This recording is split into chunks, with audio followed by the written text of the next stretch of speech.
नमस्कार. आपण ऐकत आहात चैत्राली यमगर लिखित वीर प्रताप मोहिते भाग 7. मासा गाळाला लागला असं भरपूर डॉट्स देऊन एक मेसेज आला होता काव्याच्या मोबाईलवर, जे वाचून तिच्या चेहऱ्यावर एक स्माईल आली. वीर त्याच खोलीत बसला होता. मोबाईलवर काहीतरी काम त्याचं चालू होतं, पण त्याचा तिरपा कटाक्ष होताच तिच्यावर. काय गं, काय झालं? गोड हसत आहेस ते?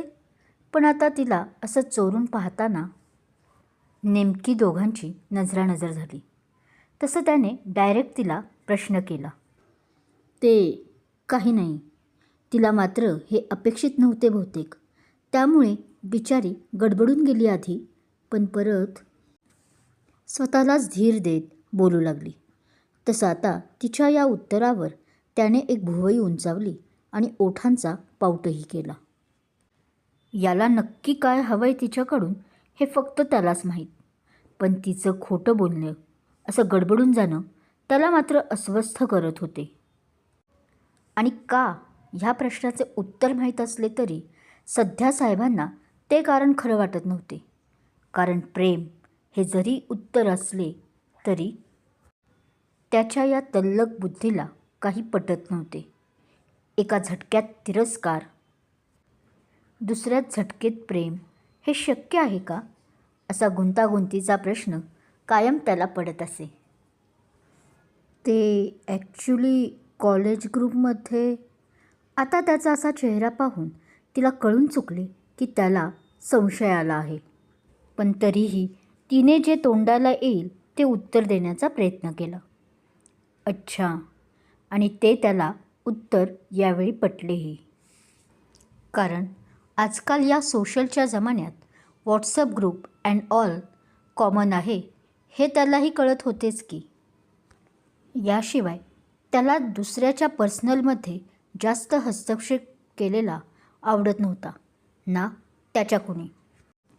त्यामुळे तो तिच्या या उत्तरावर आत्ता ओके होता.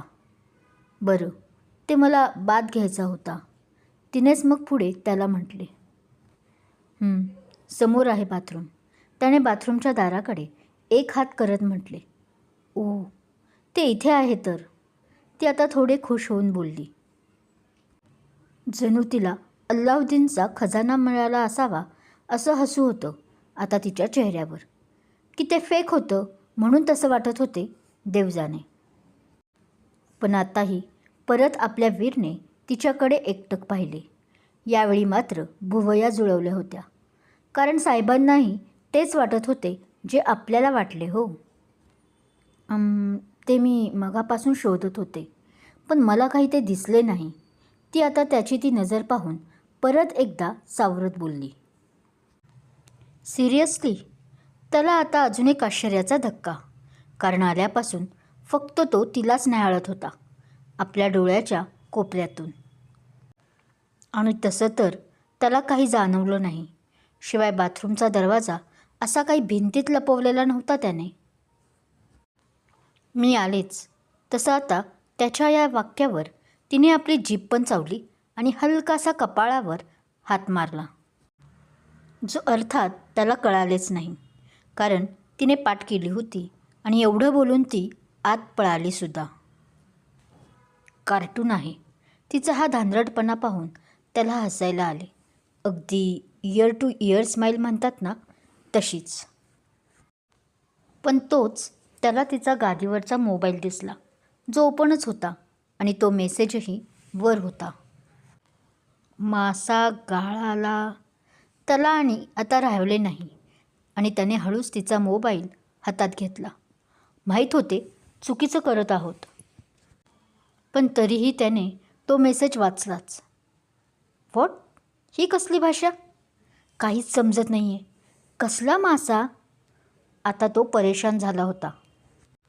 आणि इंग्लिश मीडियम असल्यामुळे साहेबांचं मराठीचं जरा वांदेच होते. पण हा KR असले का तिला मेसेज पाठवत आहे? त्याने आता कुणी पाठवले ते चेक केलं आणि मेसेजवर KRचं नाव पाहून त्याचं अजून डोकं हलले. त्याने मग सरळ हा काय प्रकार आहे हे जाणून घेण्यासाठी तो सरळ स्टडी रूममध्ये आपल्या निघून गेला. काय चाललंय काय तुझं काव्या? इकडे बाथरूममध्ये येताच तिने दाराला पाठ लावली आणि श्वासावर आपल्या कंट्रोल करत स्वतःशीच ती बोलते. तिच्या या वागण्याचं तिलाच आश्चर्य वाटत होते. तू कोणत्या कामासाठी आली आहेस आणि नक्की काय करत आहेस? शिवाय ह्याला आपल्याबद्दल नक्की काय कळाले आहे हेही माहीत नाही. तिने आता बात घ्यायला सुरुवात केली होती. 1 मिनिट, तो तर असा काहीच नाही म्हणाला. तो फक्त आपल्याजवळ असलेल्या त्याच्या गोष्टीबद्दल बोलत होता. पण आता परत तिला त्याच मंदिरातील ते वाक्य आठवले आणि आपण इतका वेळ काय विचार करत बसलोय आणि कशासाठी घाबरतोय हेच समजेनासं झाले.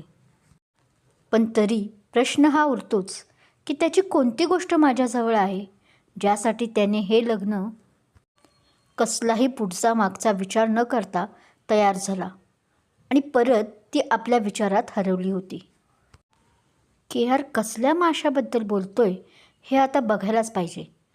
पण हा कौस्तुभसुद्धा एवढा कसला गाढ झोपला आहे? स्टडी रूममध्ये त्या मेसेजचा अर्थ कौस्तुभला विचारावा म्हणून तो गेला होता कॉल करायला, पण त्याने काही कॉल उचललाच नाही. म्हणून बडबड करतच तो परत आपल्या रूममध्ये आला. यात त्याला जवळपास अर्धा तास तरी झाला होता. आमच्याकडे झोपायला बेड वापरतात बाथरूम नाही, आणि ती अजून परत बाहेर आली नाही हे पाहून त्याने बाहेरून आवाज दिला. ओ सॉरी. पण त्याचं बॅड लक म्हणावे की गुड लक, ती त्याच वेळी बाथरूममधून बाहेर आली. ती कपडे घेऊन गेली नव्हती, पण बाहेर त्याचा आवाज येत नसल्याने तो नसावा असा अंदाज लावतच ती आता आली होती. बात तर तिचा 10 मिनिटात झाला होता, पण पुढची 20 मिनिटे बाहेर कसं जायचं आणि तो आहे की नाही याचा अंदाज घेऊनच, खात्री करूनच बाहेर आली होती. आणि नेमका हा प्रसंग घडला. तिने फक्त बाथरूममधला टॉवेल गुंडाळला होता आणि बाहेर आली होती. ओ शिट म्हणत ती आता घाईने आत जायला लागली तर तिचा ओला पाय असल्याने घसरला, ज्यात तिने चुकून त्याचा हात पकडला आणि दोघे फरशीवरच आपटले. तिच्यावर तो पडला. त्याचे दोन्ही हात तिच्या छातीवर होते तर ओठ तिच्या ओठांवर. I am sorry. पुढच्या 5 मिनिटांनी त्याची चूक त्याला कळून आली आणि तो पटकन बाजूला होत दिलगिरी व्यक्त करत तिथून निघूनही गेला. ती मात्र अजूनही तशीच बसली होती. जे झालं ते इतक्या फास्ट झालं होते की तिलाही विचार करायला वेळच भेटला नव्हता ना त्याला विरोध करायला. पण तिच्या ओठांवर आली होती एक गोड स्माईल. जे आत्ता थोड्या वेळापूर्वी झालं होते त्यामुळे नकळत का होईना ब्लश चढला होता. मी हे काय करून बसलो? पण परत स्टडी रूममध्ये असलेला आपला हिरो वीर समोरच्या ड्रेसिंग टेबलच्या मिररमध्ये पाहून बोलत होता. समोर त्याला आपल्या ओठांवर लागलेली लिपस्टिक दिसत होती, ज्यामुळे ओठ त्याचे गडगद झाले होते. त्याने रागातच आरशाला आपल्याच प्रतिबिंबाला मारले, ज्यामुळे काचा हातात घुसल्या होत्या. त्याच्या घरातील खोल्या या त्याने प्रिकॉशन म्हणून आधीच साऊंडप्रूफ केलेल्या असल्याने घरात त्याचा आवाज आला नाही. तसंही आत्ता कुठे पहाटेचे 5 वाजले होते. एक तो सोडून इतक्या लवकर घरात कोणी उठत नसे. पुढच्या भागात ह्या कोण म्हणायच्या? एक 60 ओलांडलेल्या आजी समोरच ऐसपैस बसलेल्या एका मुलीला पाहत म्हणतात, आजी आजोबा तुम्ही भेटला नाही का अजून तुमच्या नातसुनेला? तोच तिथे आता कौस्तुभेत बोलतो. नातसून? आणि ते ऐकून आजी आजोबांना शॉक लागतो. कसा असेल तिचा त्याच्यासोबत फॅमिलीबरोबरचा पहिला दिवस हे कळेल तुम्हाला पुढच्या सोमवारी. तोपर्यंत एन्जॉय. माझ्या इतरही कथा नक्की ऐका दुसऱ्या 2 चॅनलवरच्या, त्याही तुम्हाला अशाच मनाला भुरळ घालतील. चला आता भेटू सोमवारी. हो, पण त्याआधी नवीन आला असेल या चॅनलवर तर सबस्क्राईब करायला विसरू नका चॅनल. धन्यवाद. क्रमशः